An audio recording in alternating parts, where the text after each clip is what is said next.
ನಮಸ್ಕಾರ ಆತ್ಮೀಯರೇ, media house ಕನ್ನಡಗೆ ಸ್ವಾಗತ.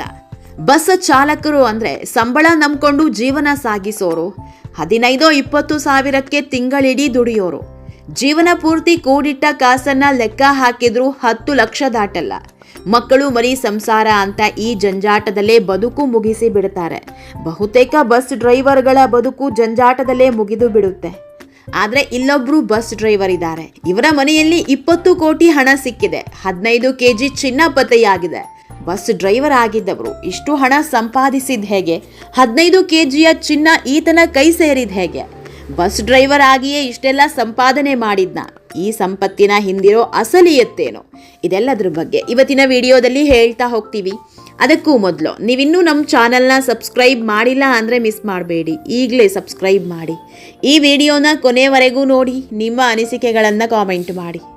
ಆತ್ಮೀಯರೇ, ಪಶ್ಚಿಮ ಬಂಗಾಳದ ಬೀರ್ಭೂಮ್ ಜಿಲ್ಲೆಯ ದೇವಚಾ ಗ್ರಾಮದ ಸಾಮಾನ್ಯ ದ್ವಿತಲ ಕಟ್ಟಡವೊಂದು ಈಗ ಇಡೀ ದೇಶದ ಗಮನ ಸೆಳೆದಿದೆ. ಸಾರಿಗೆ ಇಲಾಖೆಯ ನಿವೃತ್ತ ಬಸ್ ಚಾಲಕನೊಬ್ಬನ ಮನೆಯ ಮೇಲೆ ಪೊಲೀಸರು ನಡೆಸಿದ ದಾಳಿಯಲ್ಲಿ ಕೋಟ್ಯಾಂತರ ರೂಪಾಯಿ ನಗದು ಮತ್ತು ಭಾರೀ ಪ್ರಮಾಣದ ಚಿನ್ನಾಭರಣ ಪತ್ತೆಯಾಗಿದೆ.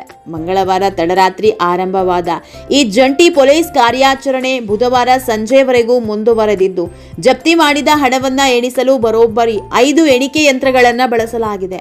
ಪ್ರಾಥಮಿಕ ಮಾಹಿತಿ ಪ್ರಕಾರ ದಾಳಿ ವೇಳೆ 15 ಕೆಜಿ ತೂಕದ ಚಿನ್ನದ ಬಿಸ್ಕತ್ ಹಾಗೂ ಸುಮಾರು 20 ಕೋಟಿ ರೂಪಾಯಿಗೂ ಅಧಿಕ ನಗದನ್ನ ವಶಪಡಿಸಿಕೊಳ್ಳಲಾಗಿದೆ ಅಂತ ಪೊಲೀಸ್ ಮೂಲಗಳು ತಿಳಿಸಿದೆ.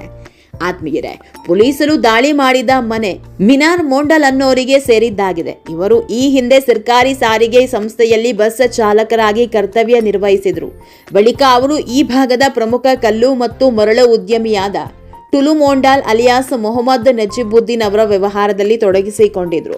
ಟುಲು ಮೊಂಡಾಲ್ ಅವರ ಕಲ್ಲು ಕ್ವಾರಿಗಳು ಮತ್ತು ಸಾರಿಗೆ ವ್ಯವಹಾರದ ಕಂದಾಯ ಸಂಗ್ರಹದ ಜವಾಬ್ದಾರಿಯನ್ನ ಮಿನಾರ್ ನೋಡಿಕೊಳ್ತಾ ಇದ್ರು ಎನ್ನಲಾಗಿದೆ.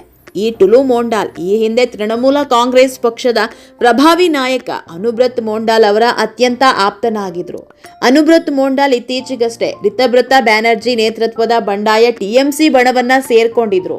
ಹೀಗೆ ರಾಜಕೀಯದ ನಂಟು ಬೆಳೆಸಿಕೊಂಡಿದ್ದ ಬಸ್ ಡ್ರೈವರ್ ಇವತ್ತು ಕೋಟಿ ಒಡೆಯನಾಗಿದ್ದಾರೆ.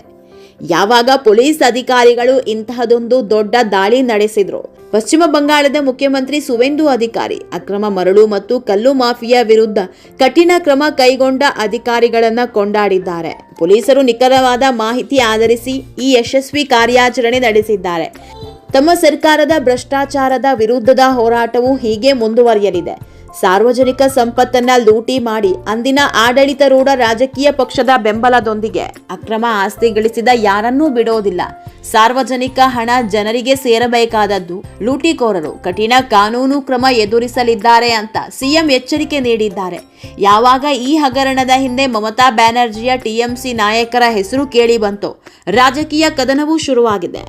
ಭಾರಿ ಪ್ರಮಾಣದ ಸಂಪತ್ತನ್ನ ಜಪ್ತಿ ಮಾಡ್ತಾ ಇದ್ದಂತೆ ಪಶ್ಚಿಮ ಬಂಗಾಳ ರಾಜಕೀಯದಲ್ಲಿ ಆಡಳಿತ ಮತ್ತು ವಿರೋಧ ಬಣಗಳ ನಡುವೆ ತೀವ್ರ ಆರೋಪ ಪ್ರತ್ಯಾರೋಪ ಶುರುವಾಗಿದೆ. ಕೆಲವು ನಾಯಕರು ತಮ್ಮ ಅಕ್ರಮ ಸಂಪತ್ತನ್ನ ರಕ್ಷಿಸಿಕೊಳ್ಳಲು ಈಗ ಒಳ್ಳೆಯ ಟಿಎಂಸಿ ಎನ್ನುವ ಬಂಡಾಯ ಬಣ ಸೇರಿಕೊಳ್ತಿದ್ದಾರೆ. ಪೊಲೀಸರು ಇಂತಹ ಎಲ್ಲ ನಾಯಕರನ್ನ ಸೂಕ್ತ ವಿಚಾರಣೆಗೆ ಒಳಪಡಿಸಬೇಕು ಅಂತ ಟಿಎಂಸಿ ಶಾಸಕ ಕುನಾಲ್ ಘೋಷ್ ಒತ್ತಾಯಿಸಿದ್ದಾರೆ. ಬಂಗಾಳದ ಪೊಲೀಸರು ದಾಳಿ ಮಾಡೋದರ ಹಿಂದೆ 100 ಕೋಟಿ ಮದುವೆಯ ನಂಟು ಅಡಗಿದೆ. ಆರೋಪಿ ಟುಲು ಮೊಂಡಾಲ್ ಈ ಹಿಂದೆ 2024ರಲ್ಲಿ ತನ್ನ ಮಗಳ ವಿವಾಹಕ್ಕೆ ಬರೋಬ್ಬರಿ 100 ಕೋಟಿ ರೂಪಾಯಿ ಹಣ ಸುರಿದಿದ್ದಂತೆ. ಅಷ್ಟು ಅದ್ಧೂರಿಯಾಗಿ ಮದುವೆ ಮಾಡಿದ್ದು ದೊಡ್ಡ ಮಟ್ಟದಲ್ಲಿ ಸದ್ದು ಮಾಡಿತ್ತು. ಈ ಮದುವೆ ಸಮಾರಂಭಕ್ಕೆ ಬಾಲಿವುಡ್ ನಟರಾದ ಅರ್ಜಾಬ್ ಖಾನ್, ಜರೀನ್ ಖಾನ್ ಸೇರಿದಂತೆ ಚಿತ್ರರಂಗದ ಹಲವು ಪ್ರಮುಖ ಗಣ್ಯರು ಭಾಗವಹಿಸಿದ್ರು. ಅಂದಿನ ಆಡಂಬರದ ಹಣದ ಮೂಲವೇ ಈ ಅಕ್ರಮ ವ್ಯವಹಾರಗಳು ಎಂಬ ಶಂಕೆ ದಟ್ಟವಾಗಿದೆ. ಪೊಲೀಸರು ಪ್ರಕರಣ ದಾಖಲಿಸಿಕೊಂಡು ಮಿನಾರ್ ಮೊಂಡಾಲ್ ಹಾಗೂ ಅವರ ಪುತ್ರನನ್ನ ತೀವ್ರ ವಿಚಾರಣೆಗೆ ಒಳಪಡಿಸಿದ್ದು ತನಿಖೆ ಮುಂದುವರಿಸಿದ್ದಾರೆ. ಒಟ್ನಲ್ಲಿ ಒಬ್ಬ ಬಸ್ ಡ್ರೈವರ್ ಆಗಿದ್ದವ ಹೇಗೆಲ್ಲ ಹಣ ಸಂಪಾದಿಸ್ತಾನೆ ಅನ್ನೋದಕ್ಕೆ ಈ ಘಟನೆಯೇ ಜೀವಂತ ಸಾಕ್ಷಿ. ಆತ್ಮೀಯರೇ, ಈ ವಿಡಿಯೋ ನಿಮಗೆ ಇಷ್ಟವಾದಲ್ಲಿ ಲೈಕ್ ಮಾಡಿ, ಶೇರ್ ಮಾಡಿ, ಕಾಮೆಂಟ್ ಮಾಡಿ. ಇನ್ನೂ ನಮ್ಮ ಚಾನಲ್ನ ಸಬ್ಸ್ಕ್ರೈಬ್ ಮಾಡಿಲ್ಲ ಅಂದರೆ ಮಿಸ್ ಮಾಡಬೇಡಿ, ಈಗಲೇ ಸಬ್ಸ್ಕ್ರೈಬ್ ಮಾಡಿ.